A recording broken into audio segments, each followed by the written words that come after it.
যখন ময়লাটা বেশি ধরে তখন কোনো লিমিট নাই, মনে করেন আপনার ময়লা হয় নাই, আপনার প্রয়োজন নাই এটা পরিষ্কার করার, আর যখন দেখা যায় পরিষ্কার করার দরকার তখন পরিষ্কার করতে হবে। শুধু খালি এয়ার ক্লিনার ফিল্টার টিল্টার যা আছে এগুলো আমরা পরিষ্কার করে দেই, আর ব্রেক শু পরিষ্কার করে দেই, এগুলো হচ্ছে পরিষ্কার। ওয়াশ করলে অনেক সময় এগুলোর ভিতরে ময়লা থেকে যায়। আর যদি মনে করেন যে না পুরো অন্য কোনো কাজ করতে হয় না, তাহলে দরকার নেই, খালি আউটসাইড করে দিয়ে দিই, পলিশ টলিশ আমরা করে দিই, যা যেরকম চাই। ফুল গাড়ি খুলতে হইব, পরে ওইটা একবারে জায়গায় জায়গায় আছে পেট্রোল দিয়া পরে আমরা সব জায়গায় ওয়াশ করে দিই। এটা ফুল হচ্ছে মাস্টার ওয়াশ। ওইটা করে গিয়ে যা যা সাইড কভার টভার যা আছে এগুলো সব খুলে ফেলাই, মাথা খুলে ফেলাই।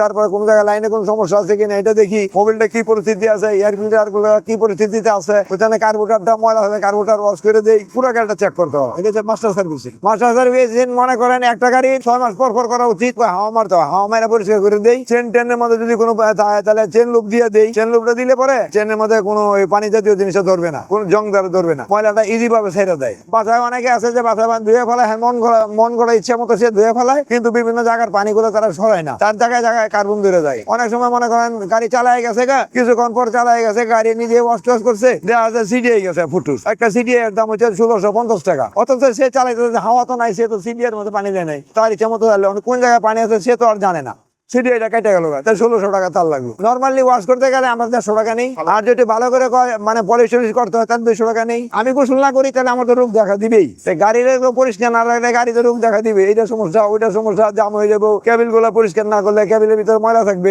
দেখা যাচ্ছে যে আমরা যেগুলো যে শ্যাম্পু গুলো ইউজ করি, দেখা যায় এখানে সালফেট থাকে যেগুলো ক্ষতিকর আর কি নর্মালি এটার জন্য। আপনি যতটা প্রিমিয়াম করবেন এটা স্বাভাবিক, আপনার ভালো লাগবে, যতটা টপ আপ যত করবেন ততই আপনার জন্য এটা বেনিফিট। সেই হিসাবে বাইক কিংবা কার ওয়াশ করার জন্য যে ডেডিকেটেড শ্যাম্পু গুলো আছে যেগুলো সালফেট ফ্রি এগুলো থাকে, সেগুলো রং কিংবা এদের জন্য ক্ষতিকর না, সেগুলো আমরা এটা ইউজ করি। নর্মাল যে ট্র্যাডিশনাল যে শ্যাম্পু আমাদের জন্য যেগুলো ইউজ করি ওগুলো ইউজ করা যায়, কারণ পানির মধ্যে আপনার আয়রন থাকতেছে, সালফার থাকে, যার কারণে দেখা যায় যে আপনার ওয়াশ করার পরে তো ফ্যাকাশে কিংবা ফেড এরকম সাদা সাদা হয়ে যায়, এটা নর্মাল, এটা হবেই। তো যার কারণে এটা দূর করার জন্য দেখা যাচ্ছে যে আমরা ওয়াশ করার পরে পলিশিংটা করে দিই। দেখা যাচ্ছে আপনার বাইক ওয়াশ করার পরে এটা পানির জন্য হয়, পানিতে যদি আপনার আয়রন বেশি থাকে অথবা যদি ময়লা থাকে অথবা দেখা যাচ্ছে আপনার তারপর থেকে অনেক কিছু থাকে, অনেক অ্যাডিক্টিভ থাকে পানির মধ্যে। আমাদের দেশে মূলত আয়রনটাই বেশি, তো দেখা যায় এটা রং লেদার জন্য ক্ষতিকর, এবং প্লাস দেখা যাচ্ছে যে আপনার ধোয়ার পরে সাদা হয়ে যাচ্ছে, এটা হয় আপনি রেখে দেবে। এই জন্য দেখা যাচ্ছে যে ওয়াশ করার সাথে সাথে উচিত হচ্ছে দ্রুত এটা শুকায় ফেলা অথবা কোনো কটন অথবা এরকম দিয়ে ওটা শুকিয়ে ফেলা, তাহলে এটা আর হয় না। হাওয়াটা দিচ্ছে এই কারণে আপনার কিছু ইলেকট্রনিক ডিভাইস আছে যেমন সুইচ বলেন, যেটা স্পার্ক প্লাগ বলেন অথবা ইগনিশন পয়েন্ট বলেন, এখানে পানি লাগলে দেখা যাচ্ছে যে এটা স্টার্ট হতে চায় না, কিংবা দেখা যায় এটা রাস্ট করে যাবে একটা টাইম পরে। সেখানে ধোয়ার পরের সাথে সাথে আমরা এটা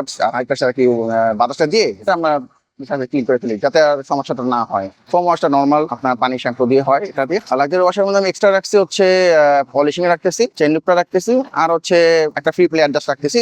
এটা হতে পারে কোনো চেইন টাইট করতে হতে পারে ক্লাস কেবল অথবা কোনো ফ্রি প্লে অ্যাডজাস্ট মাইনর কোনো কিছু থাকলে এটা আমরা করে দিই, এটা ফ্রি অফ চার্জ এর ভিতরেই। টু বি অনেস্ট ইঞ্জিনিয়াল জিনিসটা নন এক্সপোজ এরিয়ার জন্য বেটার। যখন এটা এক্সপোজ এরিয়াতে যায় দেখা যায় এটা ময়লাগুলো আটকে ধরে, চেইনের যে লংজিভিটি এটা কমে যায়, এবং ফ্রিকশনের কারণে যাই হোক এটা আপনার চেইনটা এবং স্পোকে দুইটাই আপনার ক্ষয় হয়ে যায়। চেইনটা যতটা সম্ভব ড্রাই রাখা উচিত। দেখা যাচ্ছে যে ওয়াশ করার সাথে সাথে চেনগুলো আমাকে অবশ্যই ড্রাই করে ফেলা উচিত, কারণ পানিতে নরমাল রাস্ট পড়বেই। যেখানে এটা ড্রাই করার সাথে সাথে আমাদের চেন লুপটা ইউজ করলে দেখা যাচ্ছে এটা এক্সট্রা প্রোটেকশনও থাকতেছে, প্লাস আমার লুব্রিকেটিং হচ্ছে, দুটাই পাচ্ছে একসাথে। সেজন্য ওয়াশ করার পর সাথে সাথে উচিত হচ্ছে ড্রাই করে চেন লুপটা ইউজ করা। চেন লুপটা আবার এভাবে দেওয়া উচিত না একদম আমি ওভারলেপ করে একদম সব ভিজে না, এইভাবে না, মানে অল্প অল্প করে প্রতিটা চেন লুপ আস্তে আস্তে করে দিয়ে দিলে হয়ে গেল এনাফ। অনেকে কমপ্লিট করে ফেলে, এটা সিম্পল, জাস্ট ওয়াশ করা বলে হয়ে গেল। যত সম্ভব দ্রুত পানি শুকায় না দেওয়া, দ্রুত পানিগুলো মুছে ফেলা, কটন যে কাপড়গুলো সেটা মুছে ফেলা,